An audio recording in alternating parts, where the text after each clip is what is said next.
My name is Ajay Kumar, working as a physics lecturer in Meritorious School, Ludhiana. Today we will discuss Coulomb's law in vector form. For this, we will consider two charges, charge Q1 at point A and charge Q2 at point B. Both the charges are placed at a distance r apart. Now, the charge Q1 exerts force on charge Q2 which is at point P. That force is given by F21. That means force on charge Q2 due to charge Q1. Similarly, the charge Q2 exerts force on charge Q1 which is placed at point A, and that force is given by F12, means force due to charge Q2 on charge Q1 which is placed at point A. Now we know we know from the definition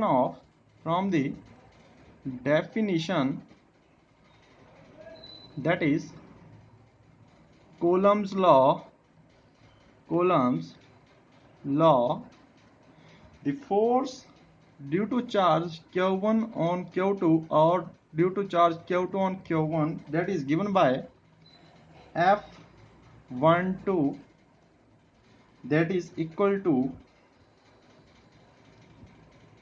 in magnitude, that is equal to F21, which is equal to 1 over 4 pi epsilon naught Q1 Q2 over R square. Give it equation number 1. Means this is the force on charge Q1 due to charge Q2 in magnitude, that is equal to force on charge Q2 due to charge Q1 in magnitude, which is equal to 1 over 4 pi epsilon naught, where epsilon naught is absolute permittivity in free space. Q1 and Q2, product of two charges. These charges are in magnitude. We have taken the product in magnitude form. R is the distance between the two charges, as we can see in a diagram. Therefore, now let R12 be the unit vector pointing from charge Q2 to Q1. Means R12 is the unit vector pointing from charge Q2 to Q1. Similarly, R21 cap is the unit vector pointing from charge Q1 to Q2. Therefore, as the force F12 is along the direction of unit vector R21, we have F12 vector, that is force on charge Q1 due to Q2, that is equal to 1 over 4 pi epsilon naught Q1 Q2 over R square R21 cap. That is equation number 2. Here R21 cap gives the direction of force which is acting on a charge Q1 due to charge Q2. Therefore, similarly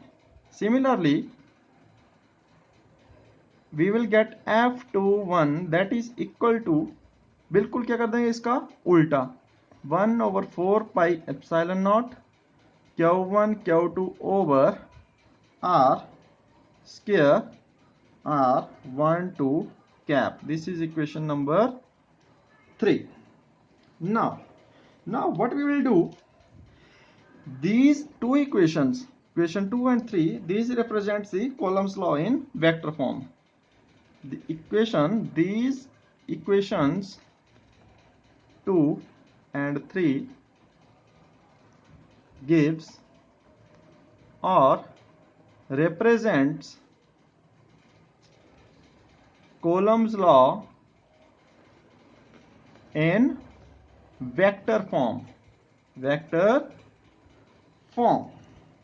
Now what we will see, Coulomb's law in vector form is more informative than scalar form, because Coulomb's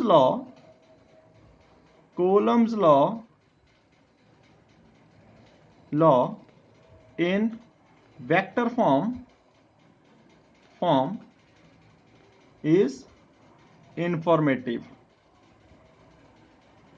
That is more informative than its scalar form, scalar or simple form, than its scalar form.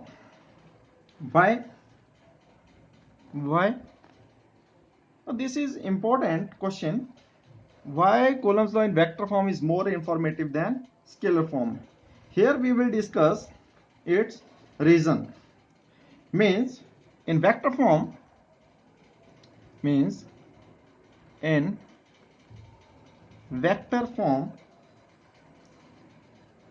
Coulomb's law shows F12 and F21 are equal and opposite. Similarly, R12 is the unit vector and R21 cap is the unit vector are pointing in opposite direction. Therefore, R12 cap is equal to minus of R21 cap. Therefore,